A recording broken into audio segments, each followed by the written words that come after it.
about 5 years ago, we saw this shift. We saw the demand, and we were even seeing it on the acute side, but there was more and more senior living communities saying, hey, we want to enhance our culinary experience. So we worked really hard to build out our portfolio. Tips from Trestle is brought to you by eMenu Choice Point of Sale, Wiseox AI, and Benny Keith Foods. Welcome to Tips from Trestle, the Senior Living Food and Hospitality Podcast. This podcast explores the senior living industry with a unique focus on food, hospitality, and the community experience. I'm your host, Aaron Fish. My goal for this podcast: educate, inform, and inspire leaders in senior living. How? By bringing the resident and customer experience to the front of mind in our industry. We should bring the passionate spirit of food and hospitality to everything that we do and everyone we serve each and every day. So what are we waiting for? Let's get to it. Welcome into another episode of Tips from Trestle. On this week's episode, I am flashing back to a great conversation I had with a good friend of the podcast and of Trestle's, John Clater.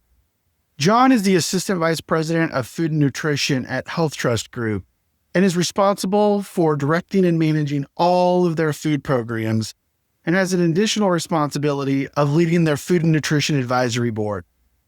Before Health Trust, John worked at Gordon Food Service, and during his 9 years there, he focused mainly on the healthcare segment. Prior to Gordon Food Service, John spent 10 years in healthcare food service and clinical nutrition management. He's a graduate of Ashland University with a master's in business administration and also has a degree in dietetics and hospitality management from the University of Akron.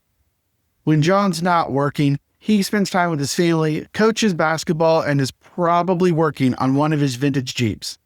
We had a great conversation talking about how GPOs can help you with your strategic planning and looking forward into how they can really be a great assistance to you in your 2026 budgeting and program development. So enjoy this great conversation I had with John during our Cocktails and Conversations in December. So, John, thanks for joining us today and being a part of our conversation. Yeah, thank you so much for having me. So we want to talk about what does it look like next year, right? We want to focus on things that people want to know about purchasing, about food, nutrition, dining types of things. Let's first start with thinking about the shifting dynamic and demographics, right? So our resident expectations are definitely changing to more of a restaurant forward, restaurant style, even though I don't like those words, wellness spoken, and this thing of personalized dining. So when you think about all of those things happening, how can a GPO like Health Trust really work with the portfolios that you are contracted with to evolve, to support all this variety that's expected, and also help them maintain food and labor budgets? Thank you for that great question. Here's what I'll say. I'm super excited about this space and what senior living's doing. You mentioned a restaurant style. I've filled it for years. The quality's been there, but I've seen a big shift here in the past few years. I continue to see high adoption for different venues in these global flavors that are out in the marketplace. If you think about the generation that's coming in for the baby boomers, they're so well-traveled, right? They've had these incredible culinary experiences, both domestically and internationally. And they want that as they're moving into your communities. So what I can say is one of the things that we really focused on, started about 5 years ago, is like we saw this shift. We saw the demand, and we were even seeing it on the acute side, but there was more and more senior living communities saying, hey, we want to enhance our culinary experience. So we worked really hard to build out our portfolio. Our broadline suppliers were always adopting the greatest restaurants out there, the hotels, those dining experiences you have as a customer, you want to hear. So we're making sure that we have those both in broadline, your regionals, and then any directs, especially specialties. And what's interesting for us is you have to have national coverage. So what we've done is most of the broadliners, they have a large footprint, but the regionals don't. So we broke up the United States into several different regions and we focused on those key suppliers and make sure that they're contracted so you can deliver on the expectations for your residents. And then we got into more specialty these past few years to make sure you have the contracts in place. Yeah. How does that, when you think about the labor side of it, how can a lot of people hear GPO and they immediately think, I'm going to save on food costs, I'm going to save on the chemicals, but they think about the purchasing side of it. How does what you guys do with the contracts help on the labor side for operators? Yeah, so we get a lot of feedback from our members. And again, labor is always going to be an issue. What we're finding is more the skilled labor, right? You need the culinarians. You may not have them in your market area. And so what we've done is really work with the supplier partners that we have on contract. Maybe it's a product that's further finished. Maybe it's a sous vide product that you can take advantage of to get a higher yield and making sure that you have a usable product. One of the things that we've invested in was culinary training. A couple years back, we put both virtual consults together during COVID, and then we started with in-person culinary consults.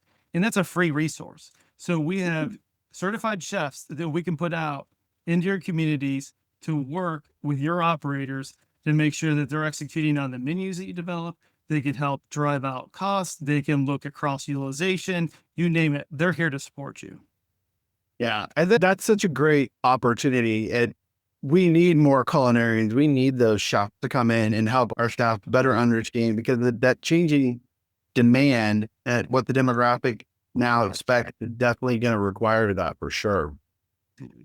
When you're thinking about specific menus or product or contracting strategy that operators might want to look into, what do you see as the most effective for mitigating food inflation? And again, some of the labor shortages you just mentioned, as we look at senior living kitchens going into 2026. I think for our operators, one of the first things we'll focus on menu. I tell everybody, be flexible, right? We always know there's going to be market disruptions. There's going to be price pressures related to supply and demand. We've had bouts with avian influenza over the past couple of years, and there's always going to be potential droughts, et cetera. So with the menu, we say remain flexible, right? Look to your GPO partner, look to your supply partner. Everybody's got incredible reports, right? For purchasing recommendations to mitigate cost increases, look at protein changes and recommendations. There's a lot of really good reporting out there in commodity reports. Take the time to read them. I know it's not popular to do. It's not something we make the time to do, but if you can just take 15 minutes out of your busy week and try to understand what's going on in the marketplace, because we often feel that we create a menu, we'll set it, and we forget it, right? Our residents, they enjoy it, but we're not willing to adapt or change what we're doing. So I think it's very important to be flexible with the menu. Now, product-wise, again, look at those recommendations. If it says, hey, we need to shift from this protein to another one because of supply disruption, be willing to make those changes. Also look at purchase reports, where if you have a GPO partner or your distributor saying, hey, you should buy more of this for this reason, right? We see a cost increase in the future. We see a potential tariff disruption down the road. Adhere to that advice if you can. And then I think the last piece you want to do from a contracting piece is get with us. Get with your GPO partner. Try to understand what their work plan is, what they're working on from a sourcing perspective so you can get ahead of it. So we're working on proteins, grocery, bakery, you name it. You can get involved ahead of time and then make your menu adjustments based on that contracting plan. Yeah. I love the fact that you mentioned data. I don't know how many times I will talk to a potential client, someone at a conference, someone I'm helping work with menus on. And I'm like, hey, what kind of menu movement have you seen? What are you seeing on these items or these entrees or these menu items? And they just look at me with a blank stare. What do you mean the movement? Or what do you mean by that?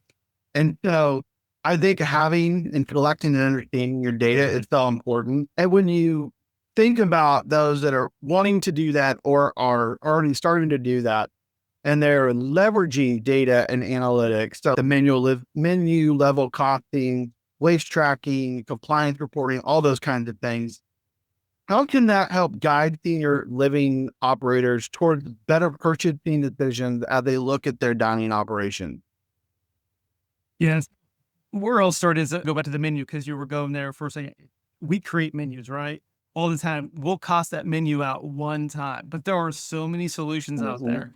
And many of those solutions are free from your supplier partners that you can get better costing on your menu by if it's a cycle menu, you can do it by day, by week, you name it. And then you can see those variances. Why is it going up? And then you can make those adjustments. We recommend using those tools whenever you Mm, can. We have many of right. those different tools available for menu costing. And then you're probably most likely getting canned reports. Most people don't take the time to read through those, but the canned reports are fantastic. But I will say the shift that we've seen is the real time dashboards. Yeah. We launched it about 2, 3 years ago now, and that seems where everybody's focusing because we can receive all the distributor feeds and you can have it on your computer screen real time. So you can look at your distributors, you can look at potential savings, you can look at your contract performance, how you're doing with rebates, you name it. And then you could also look at price verification tools. Are you getting the right product at the right price? And then so you can look at all that real time and make adjustments. What would you say to the operator who hears you say all of that and goes, John, that sounds great. I'd love to be able to do that. But somebody's got to build it. And then somebody's got to do all the connecting, got to figure out how to make that work and look. What would you tell that operator is the end result or the end return on doing that work and front loading and setting up those dashboards like you described? For over a century, Benny Keith has been a trusted leader in the food service industry. As a broadline distributor, we offer an extensive selection of products, delivering to 21 states through 10 distribution centers. We can help you create a thriving culinary culture by pairing quality products with customized solutions that elevate your residents' dining experience. Our team of registered dietitians provide unmatched customer service by modifying menus, selecting recipes, ensuring regulatory compliance, and more. Quality, value, and service are at the heart of everything we do. Benny Keith Foods puts the care back in healthcare.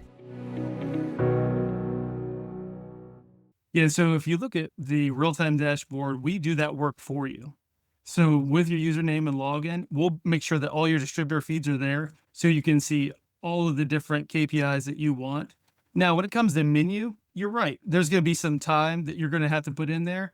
But here's a nice thing with a lot of the software tools. Once it's built, you can see those variances and make those small adjustments. Usually it's proteins, but there are other areas that are impacted. Beverage could be one.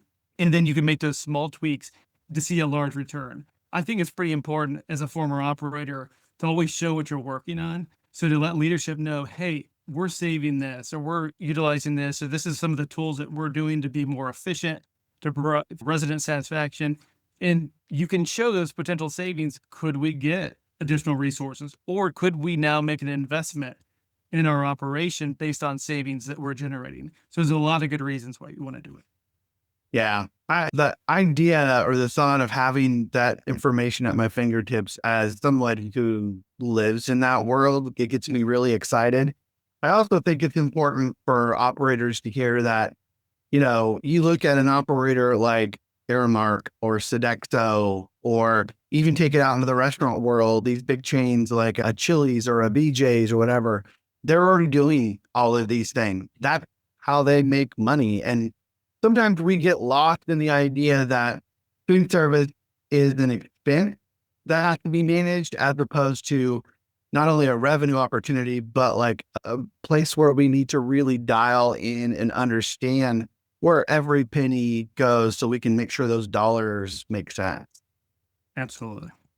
So when you're talking to your members about all of the going into next year, one of the things, because we are looking at a new year, it is December. So my guess is a lot of operators are probably done with their operational budgets, but usually there's the capital expenditure budget that lives out there. And that one probably doesn't get finalized until like December 30th. or maybe January 2nd for a lot of operators. And I don't think I know when I first started working with GPOs, I never thought about capital expenses and equipment purchasing and all of that as an area of opportunity to partner with my GPO. But as we were planning for this, you said that's something we definitely need to talk about, something we want to emphasize as a part of this conversation. Tell us a little bit about how you guys go about supporting your members with that, and then how thinking strategically about multifunctional equipment or automation, room service, those kinds of things can help with back of the house labor and overall satisfaction for their operations. Yeah, if you think about it, we have entire departments dedicated to this capital expense. In the food nutrition world, obviously the equipment extremely expensive, right?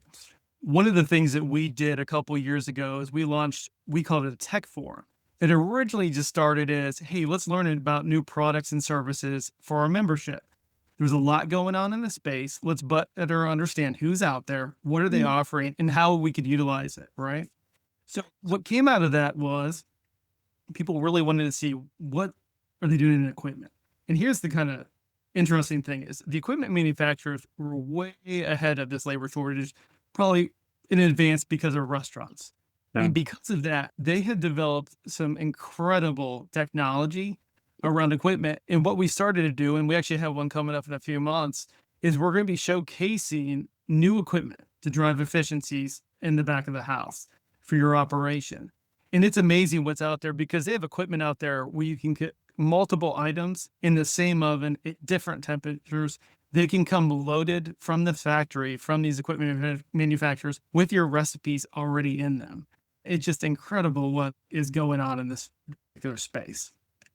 Yeah, I visited an innovation center and they had all of these different ovens, and you thought an oven's an oven, right? But all the different things they could do with the different attachments, the programming, the ability to connect them to Wi-Fi. So you don't even have to the days of sticking a USB in and updating recipes. It's connected to the internet, right? You just dial up and boom, there you go. I think a lot of senior living operators get anxious or nervous about that because they think if we're already struggling with the skilled work, right? Not having that higher skilled employee. If I start putting all this technology in my kitchen, isn't that just going to bog things down? Don't I want to keep it simple? Don't I want to just have a regular oven and a stove and a griddle and just call that good? So what would you tell that operator about all of this? Yeah, I think a lot of us are in the same boat here because a lot of times our kitchens, we either came into them, they were part of the overall plan for the community or building from the general contractor, and it may not be applicable for our menu. So this is the time because all of the GPOs, including us, we have available contracts with equipment, but we have in ours, I can speak to free layout design service, free tech support that will come in and make sure that everybody's trained on the pieces of equipment that are purchased. So whether that's one piece or you're doing a full remodel, all that's available. And I would say if you can operate a phone, and I guarantee that every one of your staff members has a phone, they can operate one of these new pieces of equipment. And you mentioned about the old USB at the time, 20 years ago, when we would do that to update recipes. Now it can be done on a computer. It can be done on your smartphone. If you do have something in the oven as you're an operator, you can be alerted through a phone, a smartwatch, you name it, while you're working. So you can work smarter, not harder. So anybody can operate these pieces of equipment. Yeah, that's such a good point. The idea of, hey, if they know how to work a smartphone that's in their pocket, they probably know how to work everything else in the kitchen. It's that disconnect of that a device in your pocket versus this big old piece of equipment that maybe scares them away. Do you find when you think about the operators who are being forward with this, are they worried as much about that higher upfront cost, or do they understand the longer term ROI of having that and how that can really help them elevate the experience for their residents? I think it's a lot of the times is they just don't understand how it can impact their business until they learn more about it. If they receive some type of demonstration and things like that, it's not necessarily the cost. I think if you plan for it, you're using it in a good spot. And then even some unplanned capital expenses can be managed well. But I would typically say that once they see what the potential for the ROI is and they know how they're going to utilize the piece of equipment, there's no issue. Yeah. So obviously, we're wanting to think about 2026, not just the hard numbers and what budgets look like, but we want to think about opportunities. Where can we grow? Where can we elevate? Where can we make the experiences for our residents and families and guests that come into our communities the best? And so when you think about 2026, even as people maybe look at their longer term strategic plans, 27 all the way out to 2030, where do you see the biggest white space opportunity, if you will, for a GPO to partner more strategically with operators, whether it's in food and nutrition, the purchasing, wherever it might be, beyond just that like pricing and contracting component? Yeah. I may mention a couple of things here because when I think about that, for me personally, this is something I've been thinking about for a few years when it comes to senior living. And I know we're in the peak of people turning 65 each and every day, right? But we also know there's many people that want to age in place and home health and all those things. But what I think about is their future customers, their future residents for your communities. And how do we bridge that home health aspect with food nutrition in senior living? So for a while now, I've been thinking about this just for personally in the work that I do is how do we work together to bring in meals and experience? Because at one point or another, they're going to most likely need your services or services like that you provide. And you want them to think of you, whether it's for rehab or a future stay or residence. So I think about that a lot from a meals perspective and a service side. It's just unmet. Nobody has figured it out across the United States. And that is something personally, I always ask people, how are you working community? What are you doing with home health agencies? How are you incorporating your services and marketing to these others out there? So that's one thing. I think from a GPO side in food nutrition, one of the things that we always work on is I work a lot with hospitals as well. And one of the things they're really good at is aligning contracts and utilizing. I don't want to say it's bad. It's just underutilized in senior living. So one of the unmet or untapped areas is to make sure that we're aligning as many contracts in food nutrition and even outside of that. So one of the trends that we see is more and more members coming to us and saying, hey, we need your help. Here's our AP vendor spend. Help us map it. Help us drive contract performance. Help us find savings. So we're doing more and more work in this space all the time. I think in food, you think about your distributor, and we want you to think about your distributor, but you forget about all the products and services that may be available through other suppliers. And those suppliers may have value adds, again, at no cost to you to help drive efficiencies in your business. Yeah, I think it's interesting that your first item there, when you talked about services to the larger community, I think very much as an industry get very we pigeonhole ourselves or we get very tunnel vision and we use the word community often.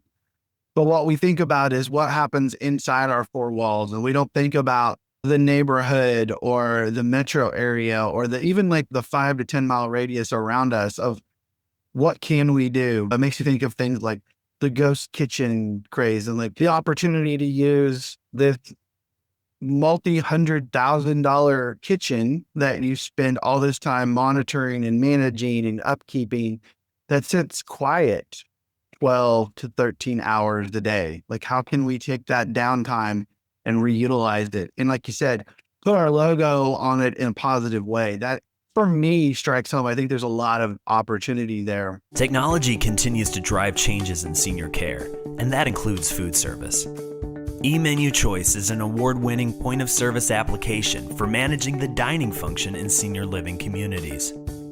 This mobile, touchscreen-enabled software enhances the dining experience for residents while streamlining processes for staff.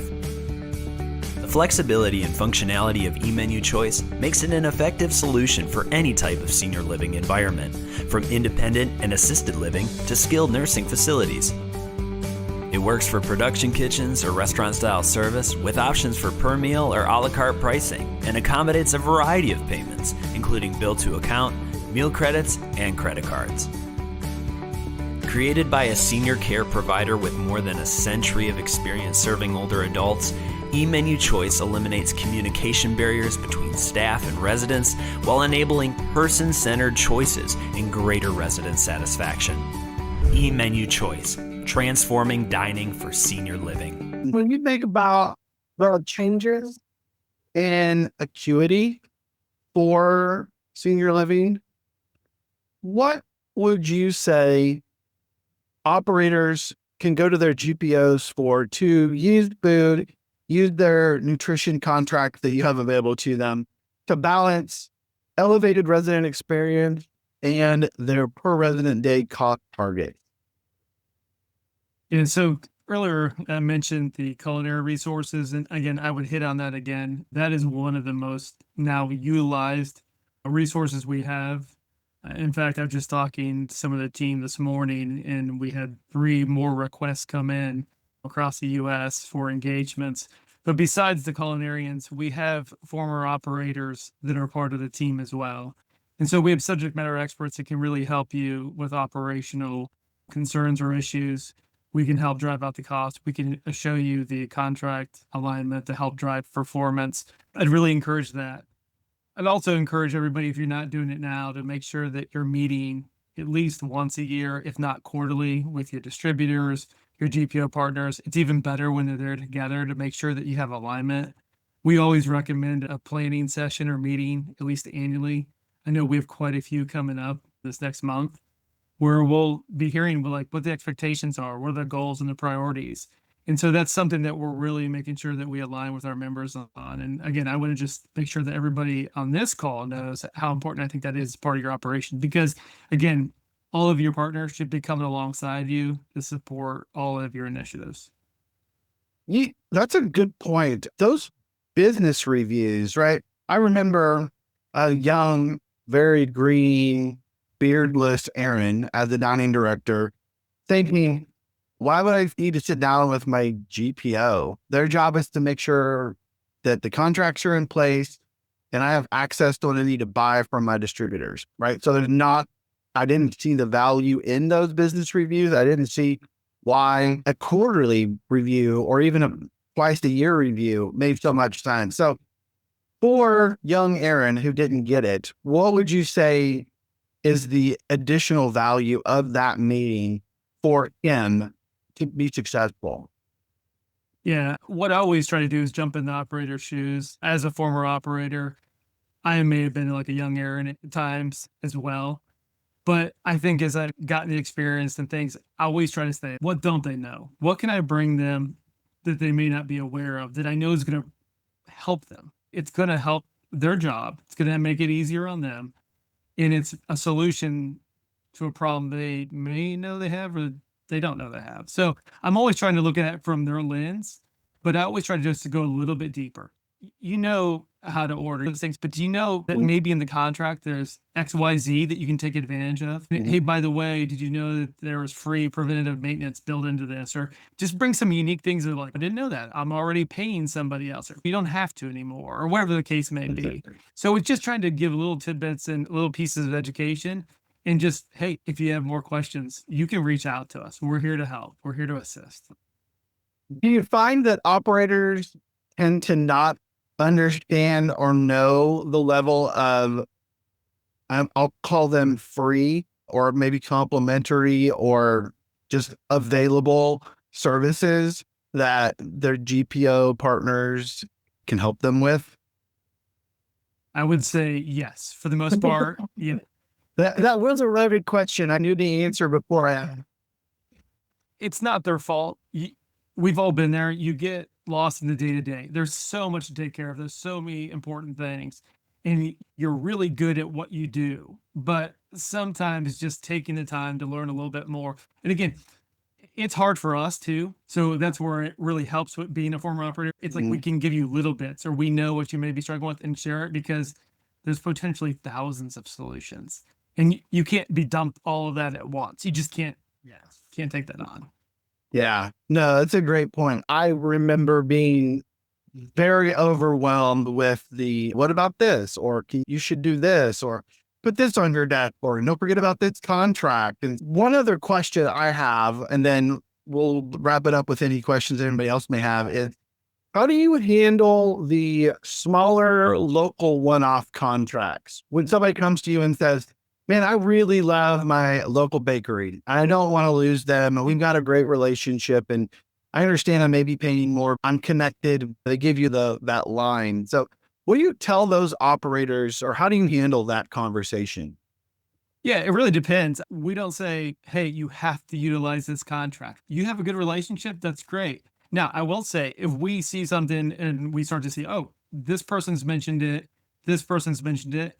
We had a recent engagement with someone and they brought up a potential new local supplier. We heard it from a couple other people. We reached out, and in a few months, we're actually going to bring that on contract. That local supplier that's emerging in a new market. They were in another market, they moved to a new market, and now we're going to have a contract with them that all of the membership can utilize.